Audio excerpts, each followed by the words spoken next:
राष्ट्रीय महामार्गावर एका लॉरीला अडवून दरोडा टाकलेल्या 14 आरोपींना काकती पोलिसांनी अटक केली, अशी माहिती बेळगाव शहराचे पोलीस आयुक्त भूषण बोरसे यांनी दिली। ते बेळगावमध्ये पत्रकारांशी बोलत होते।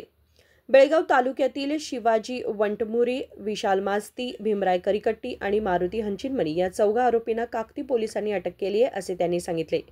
भैरप्पा संकेश्वर हा लॉरी चालक संकेश्वर येथून बेळगावकडे येत असताना वंटमुरी येथे काही तरुणांनी बाईकवर येऊन लॉरीला अडवून दरोडा टाकला।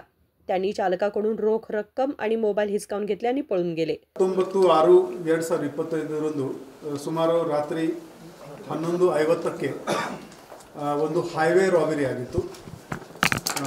ಭೀರಪ್ಪ ಸಂಕೇಶ್ವರ್ ಇವರು ಅಶೋಕ್ ಲೇಲ್ಯಾಂಡ್ ಟ್ರಕ್ ಅನ್ನು ಸಂಕೇಶ್ವರಿಂದ ಬೆಳಗಾವಿ ಕಡೆ ಬರುವಾಗ ವಂಟಮೂರಿ ಹತ್ತಿರ ಕೆಲವು ಹುಡುಗರು ಬೈಕ್ ಮೇಲೆ ಬಂದು ಅವರಿಗೆ ಅಡ್ಡ ಹಾಕಿ ಅವರಲ್ಲಿ ತರ ಇರೋದು ಕ್ಯಾಶ್ ಮತ್ತು ಮೊಬೈಲ್ ಫೋನ್ ಅವರಿಂದ ಸ್ನ್ಯಾಚ್ ಮಾಡಿಕೊಂಡು ಓಡಿದ್ರು। ಅಮೌಂಟ್ ಅಷ್ಟು ಜಾಸ್ತಿ ಇರಲಿಲ್ಲ, ಆದರೆ ಕೂಡ ಇದು ಹೈವೇ ನಮ್ಮ ಡ್ರೈವರ್ಗಳಿಗೆ ಸೇಫ್ ಇರಬೇಕು, ಆ ದಿಕ್ಕಿನಲ್ಲಿ ನಾವು ಈ ಹೈವೇ ರಾಬರಿ ಭಾಳ ಸೀರಿಯಸ್ ಆಗಿ ತಗೊಂಡಿದ್ದೀವಿ।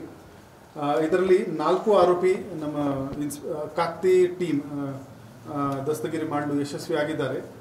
ನಿನ್ನೆ 4 ಆರೋಪಿ ಶಿವಾಜಿ ವಂಟಮುರಿ, ವಿಶಾಲ್ ಮಾಸ್ತಿ, ಭೀಮರಾಯ್ ಕರಿಕಟ್ಟಿ ಮತ್ತು ಮಾರುತಿ ಹಂಚಿನಮನಿ ಈ 4 ಬೆಳಗಾವಿ ತಾಲೂಕದ ನಿವಾಸಿ ಇದ್ದಾರೆ। ಈ ಎಲ್ಲ 22, 21 ಈ ಥರ ಹುಡುಗರು। ಇವರಿಂದ 2-3 ಮೊಬೈಲ್ ಕಳ್ಳತನ ಆಗಿತ್ತು, ಅದು ರಿಕವರಿ ಆಗಿದೆ। ಇವರದು ಅಪರಾಧದಲ್ಲಿ ಏನು ಬೈಕ್ ಇವರು ಬಳಸಿದರು ಅದು ಕೂಡ ರಿಕವರಿ ಆಗಿದೆ ಕಾಕ್ತಿ ಪೊಲೀಸ್ ಸ್ಟೇಷನ್ನಲ್ಲಿ। ಇವರಿಗೆ ಈಗ ರೆಗ್ಯುಲರೈಸ್ ಮಾಡಲಾಗಿದೆ। Kakati inspector Suresh Singi, PSI Mrityunjay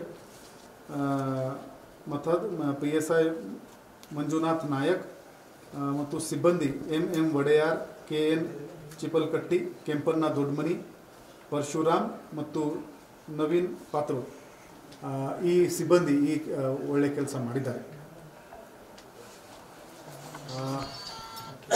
second bite पोलिसांनी आरोपीकडून चोरी केलेला मोबाईल आणि वापरलेली बाईक जप्त केली आहे। या प्रकरणी काकती पोलीस ठाण्यात गुन्हा नोंदवण्यात आलाय।